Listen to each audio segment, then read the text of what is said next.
Salut, comment allez-vous? J'espère que vous allez bien et que tout se passe bien.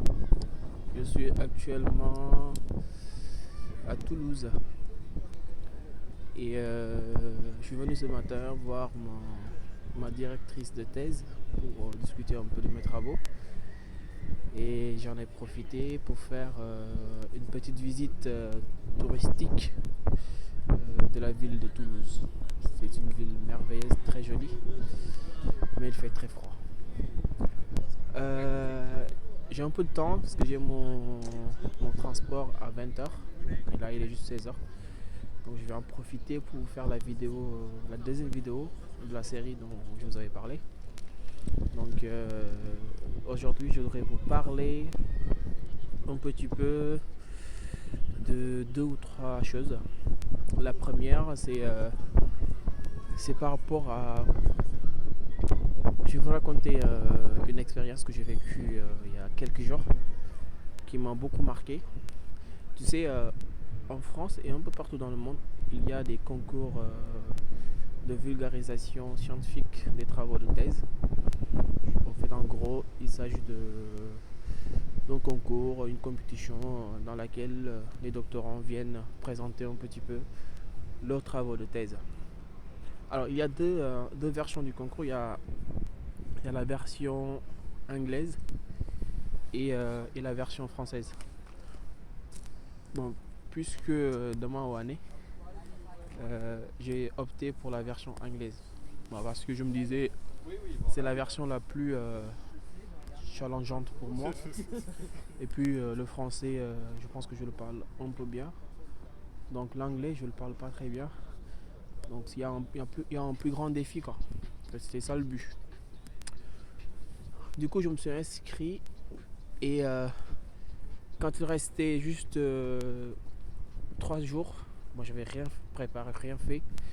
Et j'ai commencé à prendre peur, quoi. Je ne voulais pas me ridiculiser devant les gens. En plus, dans le jury, il y a mon directeur de là où je travaille, qui fait partie du jury. Il y a le directeur de l'autre collège qui est en compétition avec notre collège, donc j'avais un peu peur et j'ai voulu abandonner. Bah après, je me suis dit, mais pourquoi abandonner? Il faut le faire parce qu'il y a des gens qui le font et qui ont un niveau à peu près correct de l'anglais, quoi. Fais ton texte et apprends-le. Après, si tu réussis pas, au moins tu pourras dire que tu as essayé. Tu vois? Et j'ai essayé, j'ai écrit mon texte, je l'ai appris. J'ai passé des heures à apprendre le texte, mais je l'ai quand même mémorisé. Alors que moi, j'ai pas une très bonne mémoire, donc j'apprends. Je ne sais pas trop retenir les choses par cœur et surtout en anglais. Et voilà, le jour vient. Malheureusement, j'étais en dernière position donc sur l'ordre de passage. Donc tout le monde est passé avant moi. Et donc je te laisse imaginer un peu la pression. Et quand je suis passé, j'ai fait une présentation. Vraiment, moi, j'en étais fier parce que c'était une présentation dans une langue que je ne maîtrise pas. Et pourtant, je n'ai pas eu de retour par rapport aux langues. C'était excellent.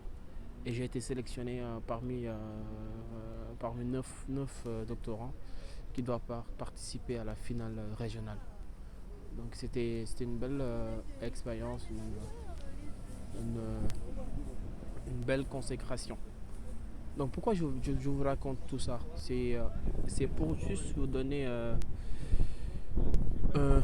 autre conseil par rapport à ce que je vous dis tout le temps, hein.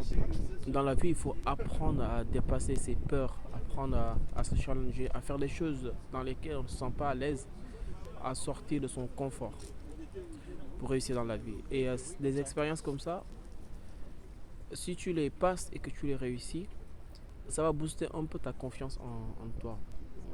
Et ça m'a vraiment beaucoup motivé. Et je me suis dit, puisque j'ai réussi à faire cet exercice, donc forcément, il y a beaucoup d'autres exercices qui sont similaires, je pourrais les faire aussi.